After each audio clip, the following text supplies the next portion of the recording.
Howdy, everyone. Tad Stevens on the Micro Success Secrets podcast, where we focus on business psychology and marketing and how you can use that in your business daily and long term. Today, I'm talking with John Murphy, who is an internationally recognized author, speaker, and business consultant. In 1988, he founded Venture Management Consultants, Inc., a firm specializing in creating lean, high-performance team cultures.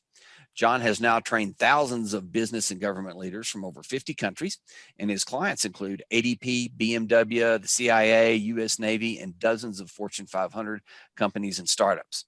He is the author of 20 books, including the award-winning titles Beyond Doubt and Miracle Minded Manager, and he has been a guest on over 500 radio and television interviews. He shared the stage with Anthony Robbins, Zig Ziglar, Jim Rohn, Denis Waitley, Rocky Bleier, and General Norman Schwarzkopf. And he joins us today from his home in Palm Beach, Florida. John, how you doing? And tell us anything I might have missed. We covered quite a bit right there, Tad. So yeah, I've had a pretty awesome and fulfilling career, if I can say so. I actually never really dreamed it at first, and so it's been quite a journey. It does sound like that. So let's get going. And speaking of that journey, always like to start off with, if you could go back in time and you could change one thing about yourself, the situation, whatever, first off, would you change it if you could? And if you would change it, what would you change it to? Yeah, that's such a great question, Tad, because my first instinct when I heard that question was I wouldn't change anything. Now, that doesn't mean I didn't make a lot of mistakes. I made countless mistakes. But in time, it seems those mistakes actually turned into blessings in disguise, so to speak, lessons. So my first instinct is to say I wouldn't really change anything. I have no regrets. But in a more practical way, I know there's a lot of things I could have done a lot better. And probably number one is I could have started earlier, really building my brand and marketing, my business. And I think we can all probably do better at that in one way or another. But other than that, it's been an amazing journey, and every mistake I've made has actually turned around and helped me some way. And I just to let the listeners know, is if you've listened for a while, you've heard that a lot. Is the mistakes are what made us who we are, and if we change that, then we're going to be somebody else or in a different situation or things like that. So I get that answer. Believe it or not, probably half the time people wouldn't change a thing. And I enjoy it because I'm kind of the same way. Along those lines, is something in your past that you decided that turned out super positive. And it's one of those things where you look at it like, you look at your life, everything that happened before this point and then everything that happened after that point. Do you have one of those points that you'd share? Yeah, I've got quite a few, but I'll give you one in particular. Okay. I mean, really transformational experiences. And this one, let me preface it by saying I was born on Friday the 13th. My last name is Murphy, as in Murphy's Law. And by the age of 3, I had 2 near-death experiences. So I was a very accident-prone kid growing up, thinking that I'm not worthy. I'm doomed. Superstitious, so to speak. And then in high school, I ran my foot through a lawnmower after winning the state championship in football and losing all hope of being recruited and playing, at a higher level. So right. That was I was a junior in high school going into my senior year. I'd been elected a captain of the team. Long story short, I run my foot through this lawnmower in an entrepreneurial business I had started in high school. And after 2 surgeries, 10 hours in the OR, a renowned surgeon told me I'd never play football again. And I read a story about Rocky Bleier, who played for the Steelers, went to Vietnam, and was severely injured, came back, and the doctors told him, "You'll never play again." My grandfather had given me a book about Rocky, and I read it in the hospital and just decided right there, I'm not giving up yet. If he can do it, I can do it. Long story short, I ended up playing for Notre Dame, the same school as Rocky Bleier. And years later, we connected on stage at a big speaking event and met for the first time. I'd never met him before. And I told him that story. And it was just talk about synchronicity and blessings in disguise. So that's just one example of where I did something really stupid, so to speak. I made a mistake. I hurt myself. But I came back from it, and I've used that same belief and philosophy and attitude countless times now to pick myself back up when I make a mistake. And I truly believe that's one of the most important elements, if you will, or keys to success. Oh, I think it's huge. I mean, said in many different ways that, the way I say it is, the way I tell my kids and my family, just don't stop.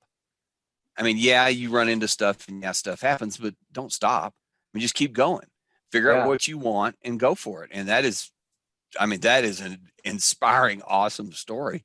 And I can remember watching Rocky Bleier when he played for the Steelers. I was a Cowboys fan, did not like him very much, but that's beside the point. When you come upon situations like that, and it can be, they can be to any degree. Myself, and I say this a lot, is I get writer's block. I get stuck on something. But on something like you experienced and what you just related, I mean, that's a lot. Well, to me anyway, it seems like a lot larger decision, a more impactful decision on you and maybe into the people around you. Do you have any methods that you've developed, any techniques that you use to get through times like that or to get unstuck? Well, I meditate now every day, and I have for 10 plus years, first thing in the morning. It's a very important way for me to clear my head, so to speak, and focus on what's important, focus on breathing, just getting relaxed. So, years past, I'd turn on the news, I'd hear about all the, crap going on around the world, and I'd get into that kind of anxious vibe, so to speak. And now I start my day in peace and gratitude and ease. And that really helps me with my writing, with my material development, with my speaking engagements, that poise, that calm, that confidence. And I find that's critically important, that we lead with grace, we lead with inner confidence, inner peace, and not fear and threat and anxiety. So I found that to be extremely helpful in all of my work, is just beginning the day meditatively, and then throughout the day, finding ways to just calm myself. And if I get writer's block, because I've written hundreds of articles and 20 books, and I just take a time out, so to speak, to use a sports metaphor, and I'll take a walk on the beach, or I'll just I'll find something, a micro goal, so to speak. Maybe I'll fix myself something nourishing to eat. Just take a short break, and let it go, clear my head, and then come back and refresh, so to speak, reboot. That sounds similar to other people that I've interviewed have told, and myself. I do things physically different to change my mindset, to get me off of what I'm thinking. And then I think the bigger piece, and I want to mention this because I think it's huge, and I mention it to people when I'm talking to them about big projects. Like I do marketing campaigns for people, and they're hesitant to take that step.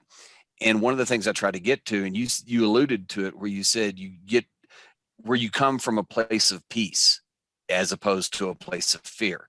And the way I relate it is I say that you basically have two choices in life. You can come from a place of love or a place of fear. And you can really break it down to that level. And the fear, when you come from a place of fear, for me anyway, it's debilitating. I mean, you just end up spinning in circles. And anyway, I get to rambling on this because it is really a neat point that I really stress in talking to people. I think it's super important, and people should consider that, what they're doing now. And I love meditation. I don't do it as much as I need, but I do love it. Okay, so enough about me talking. Given your situation, where you are right now, what what you've experienced, if you had to start over, would you do anything different? I think I'd move a lot of things forward more, instead of waiting and thinking, well, someday, maybe someday I'll do something really big. I think I'd find ways to pull it forward more quickly, get there faster, so to speak. That might mean I make my mistakes faster, but I think I'd try to find a way to accelerate, and just get it done, so to speak. And again, there's risk in that because you're going to make mistakes. I made all kinds of mistakes with the first book I ever wrote, but it turned out different years.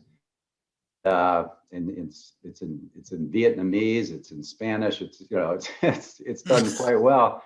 And I was told at a writers' conference after I wrote it and made all kinds of mistakes that this book is full of errors. It's you don't have a barcode on it. The cover doesn't look right. It's a weird looking cover. It's not book savvy and this and that. But you know what? The one thing that experts couldn't explain to me is how it sold out so quickly and got picked up by other publishers. So.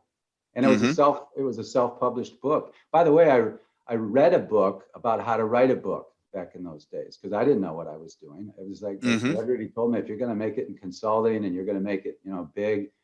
And I looked at big consultants at the time, and they all had best-selling books out there. So I was like, well, I guess I have to write a book.